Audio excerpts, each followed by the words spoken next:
हे विश्वनाथ काशीपते श्री विशालाक्षीपते नमोस्तुते। మళ్ళీ మళ్ళీ చెప్తున్న మాట ఏంటంటే, అనేక జన్మల పుణ్యములు ఉంటే మహేశ్వరుని అనుగ్రహం లభిస్తే కాశీవాసం లభిస్తుంది. నిరంతరం కృతా భక్తి ఏనమామప్యనపాయని. కాశీపురంలోకి ఎవరు వెళ్ళగలరు, ఎవరు కాశీని పొందగలరు, వరుసగా శ్లోకాల్లో ఇక్కడ చెప్తున్నాడు. శ్రద్ధాళువులు విందురుగాక. నిరంతరం కృతా భక్తి ఏనమామై అనపాయని. ఎవరికి నాపై అనపాయిని అయిన భక్తి ఉంటుందో, అనపాయిని అంటే వీడనిది, వీడని భక్తి నాపై ఉంటే వాడు కాశీ పొందగలడు. కాశీకి వెళ్ళడానికి లేదా కాశీవాసంపై కోరికకి విశ్వనాథుని కృపకి కొన్ని అర్హతలు ఉంటాయి. అర్హతల్లో ఒక్కొక్కటి చెప్తున్నాడు. ముందు 1,000,000 జన్మల పుణ్యం, అదేమిటో మనకు తెలియదు కనుక తెలిసినవి చేద్దాం. అనపాయనైన భక్తి ఉండాలి. ఆ భక్తి కూడా ఎలా ఉండాలి? యస్య భక్తి దృఢానిత్యం మయ్యేవ అవ్యభిచారిణి. ఇటు అటు చెదరని భక్తి ఉండాలి. మొదట అనపాయని భక్తి, రెండవది అవ్యభిచారిణి భక్తి. యస్య లింగార్చనే ప్రీతి యస్య రుద్రజపేమతి. ఎవరికి నా లింగార్చన యందు ప్రీతి ఉంటుందో, అంటే ప్రీతిగా చేయాలండి, ఏదో చేసాం కట్టుబడి అని కాకుండా ప్రీతిగా చెయ్యడం. అలాగే నా మంత్ర జపముల యందు రతి, ఆసక్తి కలిగి చేయడం. శివక్షేత్రాటనయ్యేనా, నా మీద ప్రీతితో అనేక క్షేత్రములు తిరిగితే, ఆ క్షేత్ర విధులు చేస్తే ఆ పుణ్యం వల్ల వస్తాడు. అది బహుధాకృతమాదరాత్ శివ పూజైవ సతతం కృతాయన భవిష్యతి. నిరంతరాయంగా శివ పూజ చేయడం అంటే ఒక్కరోజు కూడా విడివకుండా శివ పూజ చేసిన వాడు. అలాగే త్రిపుండ్ర ధారణం వేన కృతం స్యాద్ విధిపూర్వకం. విధిపూర్వకముగా త్రిపుండ్ర ధారణ చేయడం. భస్మధారణ విధి ఉన్నదండి, అది తెలుసుకోగలగాలి. భస్మధారణ విధిలో వైదిక మంత్రములు తెలిసిన వారు వాటితో చేస్తారు. ఆ మంత్రములు తెలియని వారు శివనామములతో చేసుకోవడం ఉన్నది. అన్ని విధానాలు ఉన్నాయి ఇక్కడ. ముఖ్యంగా సజ్జోజాతాది పంచవదనముల్ని తలంచుకుంటూ, ఆ మృత్యుంజయ స్వామిని తలంచుకుంటూ, ఎందుకంటే మృత్యుంజయత్వ ప్రాప్తికి, మృత్యుంజయ అనుగ్రహం కోసం కాశీలో తపస్సు చేసి సిద్ధి పొందిన ఒక కథ ఉంది. అక్కడ సాక్షాత్ మృత్యుంజయ మంత్ర విశేషం సిద్ధి పొందిన వాడే చెప్తాడు. ఆ మృత్యుంజయ మంత్రం ఏమిటి అనేది, అంటే ప్రతివారు చేసుకోదగ్గ ఒక మృత్యుంజయ మంత్రం. వైదికమైనది నియమాలతో చేసేది మాత్రమే కాకుండా కానీ సిద్ధి ఇది కూడా ఇస్తుంది. అలాంటివన్నీ ఈ కాశీ వైభవంలో చెప్తున్నాడు మహానుభావుడు. అలాగా నిరంతరం ఆ మంత్రములు చేస్తూ భగవంతుని త్రిపుండ్రధారణ భస్మధారణ చేసుకోవడం ఆయన నామములతో తద్విధిపూర్వకం. తేనైవ కాశీ సంప్రాప్య నాణ్యేన కమలాననే. ఇలా చేసిన వాళ్ళకి కాశీ వస్తుంది. కృతం వేన సదా భక్త శివక్షేత్రస్య మార్జనం. శివక్షేత్రాల్లో కైంకర్యం చేయాలి, అంటే శివక్షేత్రాలు శుభ్రం చేయడం, శివాలయాల్లో మార్జనాదులు చేయడం, ఇలాంటి పుణ్యములు కూడా నా దగ్గరికి తీసుకొస్తాయి. అలాగే నిరంతరం విడవకుండా శివపూజార్థం బిల్వార్చన చేసిన వారు కూడా దీన్ని పొందగలరు. శివస్థానాన్ని ఏనైవ కారితాని కృతానిచ. అలాగే శివమందిరములు మొదలైన నిర్మాణం చేసిన వారు, ఉద్ధరణ చేసిన వారు ఆ పుణ్యములు విశేషం చేత కాశీని పొందగలరు. ఇక శివభక్తులపై ప్రీతి కలిగిన వారు కూడా, శివారాధనలో ఒక భాగం శివభక్తులను గౌరవించడం, శివభక్తుల ప్రీతి కలగడం. అలాగే బిల్వవనములంటే ఆదరణ ఉంటూ ఆ బిల్వవనాలు ఏర్పాటు చేసిన వాళ్ళు కూడా కాశీవాసాన్ని పొందగలరు. ఏన మూర్ధిని గళే కన్యే రుద్రాక్ష సతతం ధృతాహ. శాస్త్రం చెప్పిన పద్ధతుల్లో ఆయా స్థానముల యందు రుద్రాక్షలు ధరించినటువంటి వారు క్రమంగా కాశీని చేరుకోగలరు. అసలు రుద్రాక్షలు రుద్రుని అభిషేకించిన పానము, అంటే రుద్రుని అభిషేకించిన జలాన్ని పానం చేయడం, ఈ రెండు నిత్యం చేసిన వాళ్ళు శుద్ధులై కాశీని చేరగలరు.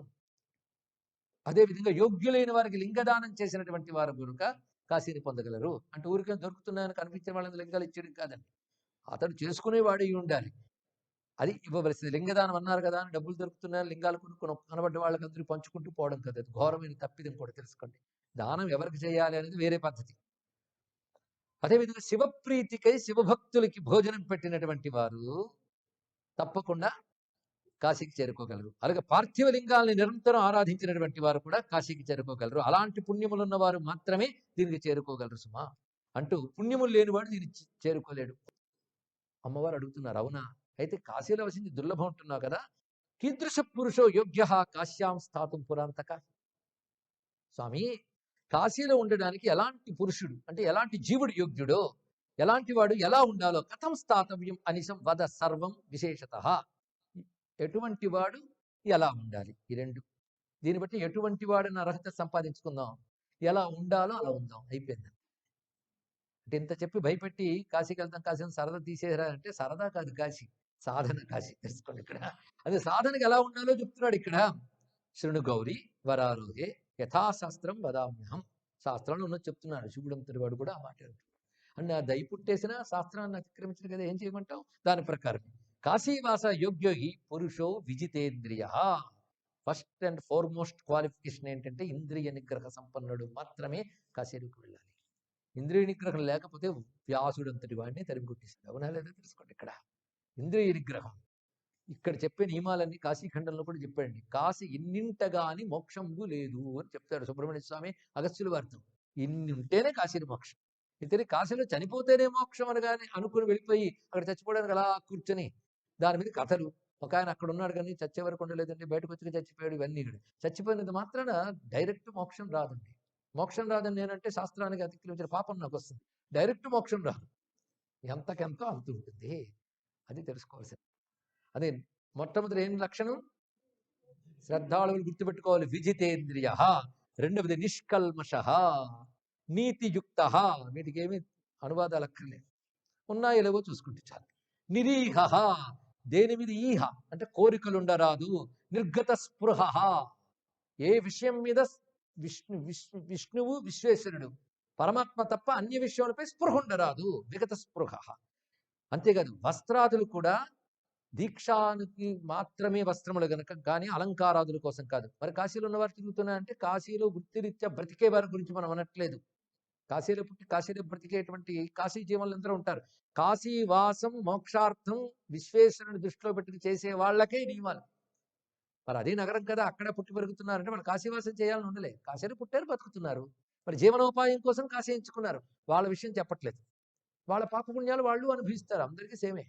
అక్కడ వాళ్ళు పోయినా కాలభైరవుడు చక్కగా చూసుకుంటాడు. కానీ కాశీ వాసం చేయాలని వెళ్ళే వాళ్ళు ఎవరైనా ఉంటే, కాశీలో కూడా మామూలుగా మొదటి లౌకిక జీవనం చేసి ఇక్కడ నుంచి పరమాత్మ కోసమే జీవిస్తానన్న వాళ్ళు ఈ దీక్షగానే ఉండాలి. అక్కడ కాశీవాసం అంటే దీక్షగా ఉన్నవాడిదే కాశీవాసం. కాశీలో ఉన్నవారందరిది కాశీవాసం కాదు. ఇది తెలుసుకోండి ఇక్కడ. అందుకే జీవించాలి అలాగే. అందుకే కాశీకి పై చోట్ల నుంచి జీవనోపాయం కోసం వెళ్ళడం మహాపాపం. ఇది కూడా తెలుసుకోవాలి. కాశీ బ్రతుకు తెరువు కోసం కాశీకి వెళ్ళరాదు. ఇది కూడా చెప్తున్నాడు ఇందులో. జీర్ణవల్కల వీతాంగ, వేసుకున్న వస్త్రములు కూడా శుచిగా ఎంత అవసరమో అంతే తప్ప వాటిలో మళ్ళీ నువ్వు అలంకారాలు సౌందర్యాలు వాడు ఉంచి చూడకూడదు. అలాగే వీలైనంత ఆహార నియమం. ఉపవాసం ఉండగలిగే వాళ్ళు ఉపవాసం ఉండాలి. అలాగే పర్ణములు లేదా జలము, పళ్ళు, పాలు తీసుకోగలిగితే అది తీసుకుంటూ ఉంటారు. మొత్తానికి అల్పాశనం, రుచుల కోసం కాకుండా ప్రాణరక్షణ కోసం మాత్రమే తినేవారు. వాళ్ళకి వాళ్ళు ఆహార నియంత్రణ చేసుకోవాలండి. అమ్మని ఉపవాసం ఉండలేనండి అనేవాడు ఏ విధంగా అంటున్నాడో తెలుసుకోవాలి. ముప్పొట్లో పడితే గానీ ఉండలేని స్థితితో అంటున్నాడా, లేక శరీర ఆరోగ్యం సహకరించక తినకపోతే ప్రాణానికి ప్రమాదం అనుకున్నవాడు అంటున్నాడా అనేది తెలుసుకోవాలి. అది శరీర ఆరోగ్యాన్ని అనుసరించి ఇవి అందరికీ సామాన్యంగా చెప్పడానికి లేదు. వారి వారి శరీర స్థితులు బట్టి ఉపవాసాదులు ఉండగలిగిన వాళ్ళు వీలైనంత నిరసనంగానే ఉండాలి. అక్కడ పద్ధతిగా చెప్తున్నారు ఇక్కడ. దానికి తోడు దయాయుక్త, దయ కలిగి ఉండాలి. శాంతియుక్త, శాంతితో ఉండాలి వెళ్ళవేళలా. అంటే మనసులో ఏదో అలజడి, ఏదో ఆలోచన కూడదండి, శాంత చిత్తంతో ఉండాలి. అష్టాంగ యోగ నిరత, ఇది చాలా ముఖ్యం. అంటే యమ నియమాది, ప్రాణాయామ, ఆసన, ప్రత్యాహార, ధారణ, ధ్యాన ఇవన్నీ సనాతన ధర్మంలో సాధనలండి. ఎప్పుడు యోగం ఎక్కడో పోయింది మనకి.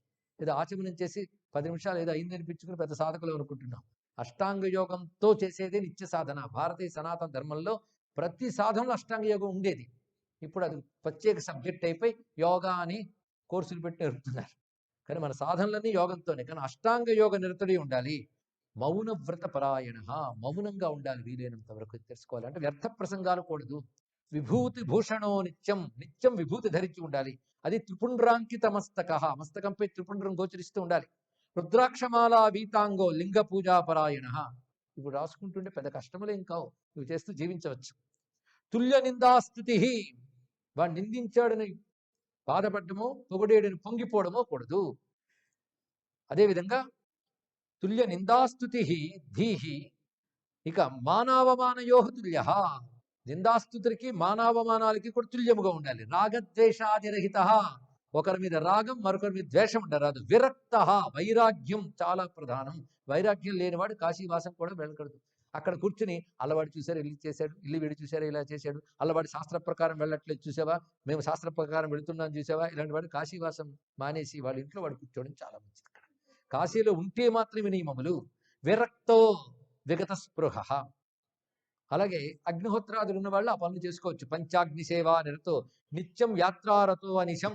కాశీలో ఉన్నవాడు నిత్యం యాత్రారతుడిగా ఉండాలి. యాత్రారతుడు అంటే కాశీలో దివ్య ధామములను దర్శిస్తూ దివ్య తీర్థాల్లో స్నానం చేస్తూ తిరగాలి. అదే కాశీయాత్ర అంటే. నిత్యాంతర్గృహ యాత్రాయాం, కాశీలో ఉన్నవాడు నిత్య అంతర్గృహ యాత్ర చేయాలి. నియతో దృఢ విగ్రహ పంచాక్షర జపాసక్త, నిరంతర పంచాక్షర జపరాయుండవి ఉండాలి. పక్షే పక్షే యథావిధి పంచక్రోశస్య యాత్రాయాం, పంచక్రోశ యాత్ర నుండి అది పక్షానికి చేయాలి. నియత సత్యమానస, ఎప్పుడు నియమబద్ధంగా ఉంటూ సత్యవ్రత సత్యపరు నిత్యం మత్పూజనే రత మద్భక్తజన సంసేవి. అలాగే శివభక్తులతో సాంగత్యం కాశీలో చాలా గొప్పది. అందుకే పెద్దలు చెప్తారు, అసారమైన సంసారంలో సారవస్తువు 4 అసారే కలి సంసారే సారమేత చతుష్టయం కాశీవాస సతాం సంగ గంగాంబ శివపూజనం. 4 కాశీవాసం, సత్పురుషులతో సాంగత్యం, గంగా స్నానం, శివపూజనం. ఈ 4. అలాగే శైవ శాస్త్రతో నిత్యం, కాశీలో ఉన్నవాడు శైవ శాస్త్రాలను అధ్యయనం చేస్తూ దాని యందు ప్రీతి కలిగి అవి పాటిస్తూ ఉండాలి. మగ్భక్తజన సంసేవి మల్లింగైకార్చన ప్రియ, శివలింగార్చన ప్రియుడు. పూజించుకోవాలంటే కోట్ల లింగాలు ఉన్నాయి. ఎక్కడ కూర్చున్నా గంగ దగ్గర పెట్టుకుని స్వామి యొక్క పూజా ద్రవ్యాల దగ్గర పెట్టుకుని హాయిగా పూజించుకోవచ్చు. ధూపం దీపం పళ్ళు పెట్టుకుని పూజించుకోవచ్చు. ఏ లింగాన్ని పూజించినా ఏ దివ్యం వస్తుందో తెలియదు. అన్ని అద్భుత లింగాలు ఉన్నాయి అక్కడ. శైవ శాస్త్రతుడై శైవ వ్రతములు ఏవైతే చెప్పబడ్డాయో వాటిని ఆచరించాలి. శైవ వ్రత సదా కాశీవాసాయ ముఖ్యోయం మధ్యమో ఉచ్యతే జన. ఇవి చాలా ప్రధానమైనటువంటి సుమ. అదేవిధంగా శివునికి నివేదించకుండా కణము కూడా తినరాదు. దీనికి ఒక కథ చెప్తారు. శివుడికి నివేదించకుండా తిన్నవాడికి కూడా కాలభైరవుడు ఎలా శిక్షించాడో పెద్ద కథ ఉంది. శిక్షించడం తెలుసుకుంటే చాలు, ఇంకెందుకు, సారం గ్రహిస్తే చాలు కదా. నిర్మమో నిరహంకార, నిరహంకారుడిగా నిర్మమ, నాది నేను అనేటువంటి భావాల్ని లేవనివ్వకుండా వస్తూ ఉంటే నిగ్రహించుకోవాలి. ముఖ్యమైన మాట, త్యక్త బంధు నిరాకుల. బంధువుల గురించి ఇక్కడ ఆలోచించకూడదు. అందుకే అది ఇక్కడ పట్టుకుని వెళ్ళి ఎలాగూ ఉన్నాం కాశీలో అని, ఇక్కడ నేను కాశీలో చూస్తున్నాను, కావాలంటే నువ్వు చూడు, కావాలి ఫోటో పెట్టి చూపిస్తున్నాను అని వాట్సాప్లో స్కైపుల్లో ఒక్కొక్కడు చూపిస్తూ తిరుగుతుంటారే, వాళ్ళకి కాశీవాసం ఎందుకంటే అక్కడే వాళ్ళు గౌరవించచ్చుగా, కాశీ ఎందుకు. అందుకే ఇక్కడ గట్టిగా చెప్తున్నాడు ఏంటంటే త్యక్త బంధు నిరాకుల. ఎందుకంటే కాశీ ఏది ఇస్తుందో దానికి నువ్వు అనుకుని ఒక్కడు రాడు, తెలుసుకో. నరకాలకి పుణ్యాలకి వీళ్ళ వాళ్ళు మోసుకుని వెళ్తుంటావు, మళ్ళీ వాటి వల్ల వీళ్ళతోనే తిరుగుతుంటావు. కాశీ మళ్ళీ వెనక్కి రానిది కదా, ముక్తినిస్తుందిగా. కనుక ఒంటరిగా చేసే ప్రయాణానికి ఒంటరితనం అలవాటు చేసుకో, ఏకాంతం అలవాటు చేసుకో. నువ్వు మాత్రమే మిగిలే స్థితినిచ్చే కాశీ. మిగిలిన పుణ్యపాపాల నువ్వు అనుభవించినా మళ్ళీ ఎవరి వల్ల ఎవరితో తీవ్రంగానే మళ్ళీ పుట్టి వాళ్ళతో బంధుత్వం ఏర్పరచుకుంటున్నావు. కాశీ మళ్ళీ వెనక్కి రానివ్వదు. అందుకే ఏదో కర్మ కొద్దీ బంధుత్వాలు ఏర్పడతాయి కానీ వాటితో రాగము కూడదు, ద్వేషము కూడదు, తెలుసుకోండి. అందుకేనండి నాకు ఈ బంధువులు అంటే మహాకోపం ఉంది ఆవిడ వినగానే. కోపగించుకోమన్నామా అది మరో పాపం, తెలుసుకోండి. రెండూ కూడదు. త్యక్త బంధు నిరాకుల సర్వదా ధూపదీపాజ్యై మల్లింగార్చన తత్పర. ఏం కష్టం అండి ఇందులో, ఏది చేయడం కష్టం చెప్పండి, ఇష్టం ఉంటే చాలు. వీతరాగో, మాటి మాటికి వైరాగ్యం వైరాగ్యం ఎందుకు చెప్తున్నాడు, ఒకసారి చెప్పాడు కదా అంటే ఒకసారి చెప్తే ఎక్కదని ఆయనకు తెలుసు.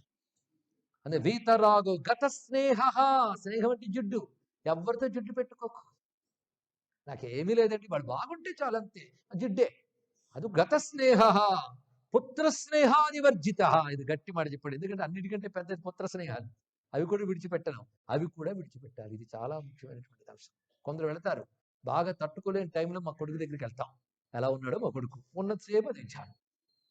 అక్కడ అవి కూడా కూడదు. పుత్ర స్నేహాదివర్జిత, ఈ మాట కూడా 2-3 పర్యాయాలు చెప్తారండి. మరి అక్కడ ఏం చేయాలి, ఇంతవరకు చెప్పారు కదా, ఇంకా మరికొన్ని. వేదాంత శ్రవణాసక్త, కాశీలో వేదాంత శ్రవణం చేస్తే తొందరగా బ్రహ్మజ్ఞానం వస్తుంది. ఎందుకంటే గాలిలో వేదాంతం ఉంది, అక్కడ వేదాంత ప్రతిపాద్యమైన బ్రహ్మమే కాశీ. ఆ గంగా జలంలో వేదాంత రహస్యం. అందుకే వేదాంత శ్రవణాసక్తో వేదాధ్యయన తత్పర కాలభైరవ పూజాయాం నియత ప్రతివాసరం, ప్రతిరోజు కాలభైరవుని అర్చించాలి. ఇది చాలా ముఖ్యమైన సుమ. ఇవి లేకుండా ఇతోన్యే మనుజ కాశ్యాం తిష్టంతోపి, ఇవి చెయ్యకుండా కాశీలో ఉంటే నరాధమాహ, వాళ్ళ నరాధములు అంటారు సుమా. కాశీవాస సముత్పన్న ధర్మభాగేన సర్వదా, కాశీవాస ఇలా కాశీవాసం చేస్తే వచ్చేటువంటి ధర్మము దగ్గర లోకంలో ఏ ధర్మం కూడా నిలవదు. తదన్యీ మనుజై కాశ్యాన్న స్థాతవ్యం కదాచన, ఈ ధర్మములు పాటించకుండా కాశీవాసం చెయ్యరాదు. ఇవి చెయ్యగలననే దమ్ముంటే చెయ్యి. నిజానికి చెప్పాలి అంటే పెద్ద కష్టమేంది కాదని అనిపిస్తుంది కదా, చాలా సంతోషం. కానీ ఇవి కూడా చెయ్యనివి కూడా విఘ్నాలు అంటుకోవచ్చు. దానికోసం ఏం చేయాలో కూడా తర్వాత తర్వాత ప్రక్రియలు చెప్తాడు. మొత్తాన్ని నిజంగా కాశీ మీద ప్రేమ అనేది ఉంటే శివరహస్యంలో చెప్పే కాశీ రహస్యం కంటే గొప్ప విషయాలు ఎక్కడ దొరకవండి. అంత రమ్యంగా చెప్పాడు. స్కాందంలోనూ బ్రహ్మవిత్తు పురాణంలో కూడా కాశీ విషయాలు చాలా చెప్పాడు. అసలు కాశీ గురించి పొగడని గ్రంథం ఉందా? కానీ ఇందులో విశేషించి రహస్యాలే చెప్తున్నాడు. అన్నీ కూడా మనం చూడలేని కాశీ, మనం చూడవలసిన కాశీ. ఈ చెప్పడంలో విశేషం ఒకటి ఉంది. ఎవరో వచ్చి దాడి చేస్తే ధ్వంసం అయిపోయింది ఆలయం. మరి ఇంతమంది రక్షకులు ఉన్నారుగా, ఎందుకు ధ్వంసం చేయగలిగారు? ఈ ప్రశ్నలకు సమాధానం ముందే చెప్పుకున్నాం. వాళ్ళు చేసే స్థూలం, స్థూలానికి ఏముందండి, మనం ఒకప్పుడు చెప్పుకున్నా మళ్ళీ చెప్పుకోవచ్చు, తప్పులేదు. ఎలక్ట్రికల్ హోల్డర్స్ ఉంటాయి, బల్బు తెచ్చి పెట్టాం, ఒకడు వచ్చి బల్బు పగలగొట్టాడు, మళ్ళీ తెచ్చి బల్బు పెట్టుకుంటా అంతే. కానీ అక్కడ విద్యుత్ శక్తిని తీయలేరు, తెలుసుకోండి ఇక్కడ. కనుక కేంద్రం నక్షత్రం. అందుకే ఒకప్పుడు సద్గురు శివానందమూర్తి గారి వద్దకు వెళ్ళి మాట్లాడుతున్న మాట అన్నారు, ఎన్ని మార్లు కాశీని చూశానయ్యా. మరి అక్కడ ఇన్ని ఉంటాయి అంటారు, కానీ ఎక్కడ చూస్తే అక్కడ చిన్న చిన్న ఇరుకిరుకు దుకాణాలు, అంటే అక్కడ కూడా శివుడు ఉన్నాడయ్యా, శివలింగాలు ఉన్నాయన్నారు. మరి ఇవన్నీ ఉంటాయి కదండి, అవి చూసిన అనుభూతి రాదు కదా అంటే, క్షేత్రం అంటే సూపర్ స్ట్రక్చర్ కాదన్నారు. గొప్ప రహస్యమైన మాట అండి. కట్టడాలా క్షేత్రం అంటే? నువ్వు ఎన్ని కట్టుకో ఉంటుంది అక్కడ. తెలుసుకోవాల్సింది, ప్రవహిస్తున్న విద్యుత్ తీగ మీద ఎన్ని పడేసినా లోపల విద్యుత్ ప్రసరిస్తూనే ఉంటుంది. అది ఆ క్షేత్రం యొక్క ప్రశస్తి, దివ్యం. అయితే సామాన్యులు తెలుసుకోలేరు, సాధకులు గురువాక్యాల మీద విశ్వాసంతో సాధన చేస్తే తప్పకుండా విద్యుత్ శక్తి గుండెకు తాకుతుంది, శివానుభూతి వల్ల ప్రతిష్ఠితమవుతుంది. తెలుసుకోండి కదా. అంతేకాదు కాశీ గురించి ఎక్కడ చెప్పుకున్నా విన్నా నేను సంతోషిస్తానంటున్నాడు విశ్వనాథుడు. కానీ కాశీ విశ్వనాథుడికి ఇష్టమైన పని చేస్తున్నాం కనుక కాశీ దేవతలంత అనుగ్రహం అనుకుంటుంది. ఎలా విన్నంతసేపు కాశీ కాశీ కాశీ ఎన్ని మార్లు విన్నాము. విన్నంతసేపు అక్కడ విశ్వనాథ మందిరం, అక్కడ అన్నపూర్ణ మందిరం అంటే వెళ్ళిన వాడికి చూసిన జ్ఞాపకం వస్తుంది, వెళ్ళని వాడికి వాడుకుంటూ ఏదో ఒక ఊహ వస్తుంది. కనుక ఈ చూసినది వాడు ఊహించిన దానికి అతీతంగా ఉంది. అది అతీతంగా ఉన్నది ఆ చూసిన వాడిని, ఊహించిన వాడిని కూడా అనుగ్రహిస్తుంది. ఇది తెలుసుకుని కాశీ వినండి. ఎన్నో భాగ్యాలు చేసుకున్నాం గనక శివరహస్యం చెప్పుకుంటున్నాం. ఆ భాగ్య విశేషంగానే కాశీ రహస్యాలన్నీ మనకు వెలికి వస్తున్నాయి. అయితే ఇదే సమయంలో చెప్తున్నాం, ఇద్దరు కొండంత చెప్తే మనం గుప్పెడంత తీసుకుని చెప్తున్నాం అని కూడా తెలుసుకోవాలి. లేదు చాలా చెప్పేశారు కదా, చాలా వినేసాము కదా అని ఎక్కడ ఫీల్ అయిపోతామేమోనని ఉన్న విషయం కూడా చెప్పడం జరుగుతుంది. సారమే గ్రహించి చెప్తున్నాం. అదే సారమే గ్రహించి చెప్తున్నప్పుడు సావధానంగా వినాలిగా, అందుకు గ్రహించాలి. ఇది మోహాత్ ప్రమాదాద్వా కరోతి సపతత్యధ. ఇంకొక గట్టి మాట చెప్తున్నాడు చూడండి, మదుక్త కర్మహీనైస్తూ కాశ్యాన్నస్థేయమేవహి. నేను చెప్పిన పై కర్మలు ఏవైతే ఉన్నాయో అవి చెయ్యని వాడు కాశీలో ఉండరాదు. కాశ్యాం ప్రతిగ్రహో నైవ కర్తవ్య సర్వదా జనేహి. కాశీలో ప్రతిగ్రహం కూడదు, అంటే ఇంకోటి నుంచి డబ్బు పుచ్చుకుని జీవించరాదు. ఇది మోహాత్ ప్రమాదాద్వా కరోతి స పతతి అధః. ఒకవేళ వాడు చేసినట్లయితే అధపతనమవుతాడు. అపరిగ్రహ వృత్తి కాశీలో అత్యంత ప్రధానం. నకర్తవ్య కాశ్యాం ప్రయితమానస. ఇంకా గట్టిగా చెప్తున్నాను చూడు, కాశీలో పెద్ద కర్తవ్యం ఏమిటి అంటే కాశ్యాం ప్రతిగ్రహాసక్తై ధన సంగ్రహ తత్పరై. కాశీలో ధన సంగ్రహం చేసుకోవడం కంటే పాపం మరొకట్లేదు. అదొక్కడు గుర్తుపెట్టుకో, కాశీలో ధన సంగ్రహం ప్రతిగ్రహణం కూడదు. దుష్ప్రతిగ్రహ సంసక్తై దురన్నాసన లోలుపై అన్యాయార్జిత విత్తైశ్చ కాశ్యాం నస్థేయమంబికే. చాలా గట్టి మాట చెప్పాడు ఇక్కడ. దుష్ప్రతిగ్రహం, కూడని వాడి దగ్గర నుంచి కొందరు బతుకు తెరువు కోసం ఏదో బ్రతుకుతారు, వాళ్ళ శ్రమకు తగ్గ ఫలితం పొందుతారు. వాళ్ళు కాశీవాసులు కాదు, కాశీలో జీవిస్తున్నారు, కానీ వాళ్ళ శ్రమకు తగ్గ న్యాయార్జితంతో వాళ్ళు ఉంటే వాళ్ళకి ఏం పెద్ద పాపం రాదు. కానీ కాశీవాస దీక్షగా వెళ్ళిన వాడు మాత్రం అక్కడ సంపాదించడానికి వెళ్ళరాదు. రెండు తెలుసుకుంటున్నాం కదా. వాడు బ్రతుకు తెరువుకున్నాడు కనుక న్యాయం ఉండాలి, ధర్మం ఉండాలి, అక్రమార్జితం పైసా కూడా తీసుకోకూడదు. అప్పుడు వాడు అంత్యకాలంలో సద్బుద్ధి వచ్చి కించిత్ దీనితో తరించిపోతాడు. కానీ వాసికి మాత్రం చాలా ముఖ్యం ఇది. అంతే కదా, అన్యాయార్జిత విత్తం ఉంటే కాశీలో ఉండరా, అది చాలా ముఖ్యం. ఇది నిజానికి ప్రతి క్షేత్రానికి అన్వయిస్తుంది. క్షేత్రాలంటే ఏదో మామూలు ఆదాయ సంస్థలు అనుకుని అందులో చేరిపోయి తెలియకుండా, తెలిసి ఆ ఆదాయాలను దోచుకుంటున్న వాళ్ళు దుర్గతులు పొందక తప్పదు. ఇది శాస్త్రం చెప్తున్నటువంటి అంశం ఇక్కడ. ఇది మొత్తం ఆసేతు సీతాచలం ఉన్నటువంటి దేవాలయాల్లో చేరిపోయి అక్కడ ద్రవ్యాల్ని అక్రమంగా పొందుతున్న వాళ్ళందరికీ శాస్త్రం చెప్పిన శిక్ష గుర్తుపెట్టుకోండి. వాళ్ళు అనుభవించక తప్పదు. ఎప్పుడో నరకాల్లో కాదు, ఈ జీవితంలో అనుభవిస్తారు. ఇవి శాస్త్రంలో అన్నీ చెప్తున్నాయి, కావాలి వెతుక్కోండి. అంతేకాదు అలా అనుభవించిన వాళ్ళు ఎంతమందో చరిత్రలో కనబడుతూ ఉంటారు, వాళ్ళు వెతుక్కోండి. ఇక్కడ దేవద్రవ్యం ఏకకాలంతా అక్రమంగా పుచ్చుకున్న ప్రమాదం, ఏకకాలంతా. ఏ క్షేత్రానికైనా అది వర్తిస్తుంది. అయితే అక్కడ వాటికంటూ పనిచేసి పనికి తగ్గట్టు తీసుకుంటూ ధర్మబద్ధంగా ఉన్న వాళ్ళకి పర్వాలేదు. అక్రమార్జనగా చెప్తున్నాడు ఇక్కడ. అసలు కాశీ క్షేత్రంలో అసలు ప్రతిగ్రహణము మొదలైనవి కూడదు, ధన సంగ్రహము కూడదు. అన్యాయార్జిత విత్తేశ్చ కాశ్యాన్న స్థేయమంబికే అసత్యవాదిభి దుష్టై విషయాసక్త మానసై శివాచార విహీనశ్చ కాశ్యాం నస్థేయమంబికే. ఇక్కడ నుంచి కాశ్యాం నస్థేయమంబికే అని మొకటంతో వరుస శ్లోకాలు. వీళ్ళు కాశీలో ఉండరాదు, అసత్యవాదులు, అలాగే దుష్ట విషయాలపై ఎల్లవేళలా ఆసక్తి కలిగినటువంటి వారు. ఇంకా మిగిలినవి ఇందాక చెప్పినవే, భస్మధారణ చేయని వాళ్ళు, రుద్రాక్ష ధరించిన వాళ్ళు, శివలింగారాధన చేయని వాళ్ళు, శివ జపం చేయని వారు కాశీలో ఉండరాదు. శివద్వేష రతై మూఢై కృపణి శివనిందకై, శివనిందాపరులు కాశీలో ఉండరాదు. పంచాక్షర విహీనులు కాశీలో ఉండరాదు. రాగద్వేషాక్రాంత చిత్తై మదనాక్రాంత విగ్రహై, కాముకులు మొదలైన వారు కాశీలో ఉండరాదు. ఈదృశై పాపనిరతై స్థిత్వా కాశ్యాం యథేచ్ఛయ దేహాంతే యాతన క్రూరాహ ప్రాప్తవ్యాహ సత్యముచ్యతే. కాశీలో మరణిస్తే మోక్షము అని డిసైడ్ అయిపోయిన వాళ్ళకి ఈ శ్లోకాలు చాలా అవసరం. దేహాంతే యాతనాహ క్రూరాహ ప్రాప్తవ్యాహ సత్యముచ్యతే. పరస్త్రీ నిరతై, పరదాన వ్యామోహం ఉన్నటువంటి వారు, శివశాస్త్ర వినిందికై శైవ దుఃఖకరి క్రూరై కాశ్యాన్న స్థేయమంబికే. శివభక్తులు దుఃఖం కలిగించేవారు, శివశాస్త్రం నింద చేసేవారు కాశీలో ఉండరు. పాపభీరుభిర్కృష్టై శైవశాస్త్ర విశారదై లింగ పూజా పరిశైవై కాశ్యాం స్థాతవ్యంబికే. పాపభీతి ఎవడుకుంటుందో, పాపం చేయడానికి ఎవడు వెనకాడతాడో, ఎవడు శివారాధన శివశాస్త్రముల అధ్యయనం మీద ప్రీతి కలిగి ఉంటాడో వాడు మాత్రమే కాశీలో ఉండాలి. ఇక్కడ నుంచి కాశ్యాం స్థాతవ్యం, కాశీలో ఇలాంటి వాళ్ళే ఉండాలంటూ మరొకటి శ్లోకాలు. ఇంతవరకు ఇలాంటి వాళ్ళు ఉండరాదన్నారు, ఇప్పుడు ఇలాంటి వాళ్ళు ఉండాలన్నారు. మళ్ళీ చెప్పుకుంటామా? అలా ఉండకుండా ఉంటే ఉండొచ్చు అని తెలిసిపోతుంది అంతే. అలాగే జితేంద్రియై జితాహారై, ఆహారాన్ని జయించాలి. జీర్ణ పర్ణాంబు భక్షణై శివైక శరణై, శివుడే శరణు అని నివసిస్తే కాశీలో ఉండాలి అంటూ చక్కగా వివరిస్తూ కళత్రపుత్ర మిత్రేష్ట స్నేహహీనై, తనవారనే వారి దేనియందు కూడా స్నేహం ఉండరాదు, అలాగని ద్వేషం కూడా ఉండరాదు. ఇది తెలుసుకో. అది ఉండకుండా శివభక్తులతై శైవై అని చెప్తూ అల్లేని వాళ్ళకి శిక్షలు ఉంటాయి సుమా అని చెప్తూ కాశీలో ఎలా ప్రవర్తించాలంటే అరుణోదయ వేళాయాముత్థాయ, అరుణోదయ వేళలో లేచి, కొంతమంది యోగులు ఇప్పటికీ చేస్తున్నది ఇక్కడ వర్ణించారు. పంచక్రోశాత్ బహిర్ధూరాద్ ఆగంతవ్యం నియతేంద్రై, బ్రాహ్మీ ముహూర్తంలో లేచిన వెంటనే ధ్యానం చేసుకుని కొందరు పంచక్రోశాలకు బయటికి వచ్చి నిత్యకృత్యాలు చేస్తారు. ఇప్పటికి కొందరు ఉన్నారు. అలాంటి వాళ్ళని చూడడం కూడా జరిగినది.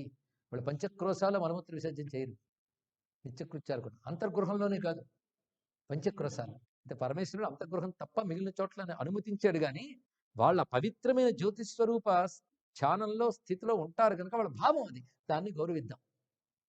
అయితే ఇందులో కొన్ని అప్పటి విధానాల ప్రకారం చూపిస్తున్నాడు. అప్పటి కాశీకి ఇప్పటి కాశీకి చాలా భేదం ఉన్నది అని. నియమాలు మాత్రం అప్పుడు కూడా ఇప్పుడు కూడా ఒక్కటే, కానీ స్వరూప వర్ణంలో కించిత్ భేదం ఉండవచ్చు. కానీ నియమాల విషయంలో తెలుసుకోవాల్సింది. కొన్ని ఈ దేశకాల పరిస్థితులకు అనుగుణంగా కొన్ని మార్పులు జరుగుతాయి. అలాగే చేయాలని ఎక్కడా లేదు, కొన్ని చిన్న మార్పులు. అయితే అలాగే చేయాలని ఎందుకన్నారో దానికి దెబ్బ తగలకుండా చేసుకోవాలి. ఈ నియమాలు గుర్తుపెట్టుకోవాలి. ఇక్కడ వింటున్న వారు ఎంతమంది ఉన్నారో వారే కాకుండా ఇక్కడ చూస్తున్న వారిలో ప్రత్యక్ష ప్రసారంలో చూస్తున్న ఎందరో శ్రద్ధాళువులు ఉంటారు. వాళ్ళ కోసం కూడా ఈ విషయం చెప్తున్నాం. కాశీ భక్తులు ఎందరో ఇక్కడ రాలేకపోయినా నిజమైన ఆర్తితో ఉన్నవారు చాలా మంది ఉన్నారండి. వాళ్ళు ప్రవచన ప్రారంభంలో తెరిచిన కన్ను చివరకు వరకు ముయ్యకుండా ఇది గొప్పది భావంతో చూస్తున్న వాళ్ళు కూడా ఉంటారు. వాళ్ళందరినీ కూడా శివుడు ఆశీర్వదించుగాక అంటూ అందరి కోసం చెప్తున్న విషయం ఇక్కడ. కనుక ఇక్కడ చెప్తున్నప్పుడు ఇక్కడున్న వారికి ఎంత దృష్టి ఉంటుందో మొత్తం ప్రపంచమంతా చూస్తున్న వేల మంది అదే దృష్టి ఉంటుంది. అందరిని మించి విశ్వనాథుడి మీద దృష్టితోనే చెప్తున్న విషయం గుర్తుపెట్టుకోండి. ఏవం గృహస్థ, ఈ నియమాలు గృహస్థైన వాడి కంటే బ్రహ్మచారి 2 రెట్లు చేయాలి, వానప్రస్థు 3 రెట్లు చేయాలి, 4 రెట్లు యతి పాటించాలి అన్నారు. కానీ నియమాలు కూడా ఆశ్రమం బట్టి, కనుక కొంచెం కాస్త సావకాశం ఇచ్చిన గృహస్థుడికి 2 పాపం. అదేవిధంగా ఇక్కడ అన్ని వివరించట్లేదు, ముఖ్యమైనవి చెప్తున్నాం. తర్వాత పుణ్యతీర్థంలో స్నానం చేసిన తర్వాత తప్పనీయాస్తత సమ్యక్ దేవ ఋషి పితృదేవత, నిత్యం కూడా అక్కడ ఉండేవారు నిత్య స్నానం చేసేటప్పుడు దేవ ఋషి పితృలకి తర్పణ చేయాలి. తర్వాత అక్కడున్న దేవతల్ని క్రమంగా ఆరాధించాలి. ఆరాధించేటప్పుడు అంతర్గృహంలో ప్రధానమైన దేవతలు కూడా చెప్తూ ఉన్నారు. ముఖ్యంగా దండపాణిని, దుంఠి వినాయకుని, కాలభైరవుని, జ్ఞానవాపి, ఇవన్నీ వీటన్నిటిని కూడా ఆరాధించడం పద్ధతి. అక్కడ చేయవలసిన ప్రదక్షిణాధికాలు, జ్ఞానేశ్వరాభిధం సర్వేష్ట ఫలదాయకం. జ్ఞానవాపి దగ్గర జ్ఞానేశ్వరుడు అనే లింగం ఉన్నది. దానికి ప్రణామం చేసి పూజించాలి, బిల్వపత్రాలతో అర్చించాలి. అదేవిధంగా అక్కడ పంచ వినాయకులు ఉంటారు పంచక్రోశాల్లోనే. ఈ పంచ వినాయకులు సాక్షి గణపతి, డుంఠి గణపతి ఇత్యాదులు చెప్పబడుతూ పంచ వినాయకులు, వక్రతుండ గణపతి ఇత్యాదులు వారిని ఆరాధించాలి. పంచ వినాయకుల్ని దూర్వాదివి దధి దూర్వాదివి అంటే పెరుగు దూర్వాలు వీటితో సమ్యక్ అర్చయిత్వా యథావిధి తతశ్చ బిల్వపత్రై సమ్యక్కచ్చ తదాజ్ఞయా తతసమ్యక్ నత్వా పంచవినాయకాన్ తదాజ్ఞయా డుంఠిరాజం అర్చయే నిత్యమాదరాత్. నిత్యం డుంఠి గణపతిని ఆరాధించాలి. ఇవి వినేటప్పుడు మనం ఆయన్ని ఆరాధిస్తున్న భావన తెచ్చుకోండి. నిజంగా కాశీయాత్ర చేసిన ఫలితం లభిస్తుంది. స్మరణ మాత్రం చేతనే సిద్ధినివ్వగలిగింది కదా. ప్రదక్షిణాధికం కృత్వా డుంఢీసంతం ప్రణమ్యత. డుంఢి గణపతికి ఎక్కువ ప్రాధాన్యం ఇచ్చారు. ఎందుకంటే 56 గణపతుల్లో గట్టివాడు ఆయన యువరాజు. తదాజ్ఞా సమవాప్యాత పునర్నత్వా గణేశ్వరం తతో మత్పూజనార్థాయ. అప్పుడు నన్ను పూజించడానికి రావాలి. నన్ను అంటే విశ్వనాథ జ్యోతిర్లింగాన్ని వచ్చి ఆ ద్రవ్యములు తీసుకొచ్చి కృతాంజలితో నా మంత్రం అంటూ పఠేన్ మంత్రం మమ పునఃపునః ప్రణమ్యేశం తమీశానం మమ తం అవ్యయం శివ అనంత మహాదేవ సోమార్ధకృత శేఖర యథాశక్తి మయా పూజ క్రియతే భక్తవత్సల అని పూజించాలి. ఆయన పూజించాల్సిన విధానం ముందుగా అక్కడ నందీశ్వరుణ్ణి అంటే వృషభనాయకుడిని, అదేవిధంగా అక్కడ ఉన్న ద్వారపాలకులను కూడా అర్చించి అజరుడు, నిత్యుడు, సర్వజ్ఞుడు, సర్వతోముఖుడు, లింగరూపముగా ఉన్నటువంటి విశ్వనాథుని అర్చన చేయాలి. ఈ విధంగా నన్ను అర్చించేసి ఆ తర్వాత అక్కడ ఉన్నటువంటి అంతర్గృహంలో మరికొన్ని ముఖ్యమైనవి ఎన్నో చెప్తున్నారు. అంతర్గృహంలోనే మనకు కాలభైరవుడు వీరందరూ వస్తారు. అలాగే వీరేశ్వరుడు, పశుపతీశ్వరుడు మొదలైన దివ్యలింగములు ఉన్నాయి అంతర్గృహంలో. అవి చాలా విశేషమైనటువంటిది. వీరేశ్వర సమీపిస్తే వీరతీర్థే పునఃశుభే స్నానం కృత్వా. వీరేశ్వర సమీపంలో వీరతీర్థం అని ఉంటుంది. అందులో స్నానం చేసి వీరేశ్వరుని అర్చించాలి. అలాగే పశుపతీశ్వరుడు ఉన్నాడు. ఆ పశుపతీశ్వరుని సేవించి ఆయన్ని ఆరాధించడమే కాకుండా అక్కడున్న పాశుపత తీర్థంలో స్నానం చేసి పశుపతిని ఆరాధించాలి. అలాగే వివిధములైన ఈశ్వరులు అక్కడ ఉన్నారు. అందులో అగ్నిధ్రేశ్వరుడు, వీళ్ళ పేర్లు విన్నా ధన్యులమవుతా ఉండి. అగ్నిధ్రేశ్వరుడు, ఇప్పుడు చాలా మంది అక్కడ అగ్నీశ్వరుడు అని పేరుతో అంటుంటారు, కానీ అగ్నిధ్రేశ్వర పూజాయాం అటు తర్వాత పూజించడానికి అన్నపూర్ణ పూజనార్థం గచ్చేదర్ఘ్యం ప్రగృహ్యచ. అర్ఘ్యములంటే పూజా ద్రవ్యములు తీసుకొని అన్నపూర్ణ మందిరానికి వెళ్ళాలి. ఎందుకంటే అన్నపూర్ణాం అన్నదాత్రీం మమైవ అర్ధాంగ భాగిని, నా అర్ధాంగి అంటే నా అర్ధభాగమైనటువంటి ఆ అన్నపూర్ణను సేవించాలని విశ్వనాథుడు చెప్తున్నాడు. ఎవరితో? అన్నపూర్ణ. సర్వ సౌభాగ్యదాం నిత్యాం స్వాభీష్ట ఫలదాయిని. ఆవిడ సర్వ సౌభాగ్యదాయిని, స్వాభీష్ట ఫలదాయిని. గంధై పుష్పైస్తదా ధూపై దీపైశ్చ వివిధై పదై నైవేద్యే రచయేద్దేవీం నానా పూజోపహారకై ప్రదక్షిణ నమస్కారం. ఇవన్నీ ఆ తల్లికి ఆచరించి అటు తర్వాత తానున్న వాసానికి వచ్చి అక్కడ చేయాల్సిన విధానాలన్నీ పాటిస్తుండాలి. ఈ విధంగా కాశీలో మసలుతూ ఉండాలి. నిత్య శివార్చన చేస్తూ అక్కడున్న క్షేత్రమును దర్శిస్తూ వాటిని ఆరాధిస్తూ జీవించాలి. అయితే దుఃఖం కలుగుతోందని కాశీలో ఎప్పుడు అనుకోరాదు. కష్టం కలిగిన సహించడం నేర్చుకోవాలి. సహనం లేని వాడికి క్షేత్రం ఎందుకయ్యా? అంతేకాదు కాశీలో జీవిస్తున్నది సుఖం కోసం కాదని తెలుసుకో. అలాగే దుఃఖం కోసం కూడా కాదు, అంటే భోగం కోసం జీవించుకో. సుఖార్థం కామభోగార్థం కాశ్యాం నస్థీయతే జన. ఇలాంటి వాక్యాలు గుర్తుపెట్టుకోవాలండి. సుఖార్థం కామభోగార్థం కాశ్యాం నస్థీయతే జన. సుఖం కోసం కామభోగాల కోసం కాశీలో ఉండరాదు. కింటు మోక్షార్థమేవాత్ర స్థీయతే మోక్షకాంక్షిభి. ఇంకా గట్టిగా చెప్తాడు, మోక్షం కూడా కోరుకోకుండా నన్ను ఆరాధించడమే ప్రీతిగా చేస్తూ ఉంటే చాలు వాడు ధరిస్తాడని చెప్తాడు. మోక్షకాంక్ష కూడా లేనంత ప్రేమ ఉండాలండి శివునిపై. అది ఉంటే ఇంకా గొప్పది. వీటిలో తేడా చేసేవనుకో అతి క్రూరుడు కృపాహీనుడైన కాలభైరవుడు ఊరుకోడు. అతి క్రూర మహాకాయ కల్పాంత దహనోపమ భైరవా నమస్తుభ్యం అనుజ్ఞాన్ ధాతుమర్హసి అని ఆరాధన చేస్తాం కదా అర్చనలకి. అతి క్రూరుడు. అతి క్రూరుడు అంటే అర్థం ఏంటి? శిక్షల వేయడంలో మినహాయింపు ఉండదు అంటే సమదృష్టి కలవాడిని అర్థం. అంతేగాని కృపాకరం అని కూడా ఆయనకి పేరు ఉందండి. అలానే ప్రార్థిద్దాన్ని నిలబెళ్ళలా. కాలభైరవ పర్యంతం సమాయాంతి పాపిన. అసలు పాపాత్ములు కాలభైరుడి దాకా వెళ్తారా అని బంట్లు చూసేస్తారు వాళ్ళ పని. కాలభైరవ భృత్యానాం సంఖ్యాకర్తున్న శక్యతే. కాలభైరవ భృత్యుల సంఖ్య ఎవరు చెప్పలేరు సుమా, అంతమంది ఉన్నారు. ఇది తెలుసుకుని జాగ్రత్తగా అక్కడ ఉండాలి. కథం త్వయా కృతం. అంతేకాదు కాశీలో ఉన్నటువంటి వారు శివనిందాదులు చెయ్యరాదు ఇత్యాది విషయాలను కూడా చక్కగా బోధించి భగవత్సంతి కాశీయాత్ర కాశ్రీ యాత్ర రథాత్మన. కాశీయాత్రపై రతి అంటే ఆసక్తి కలిగిన వారికి బహువిధములైనటువంటి నియమాలు ఉన్నాయి.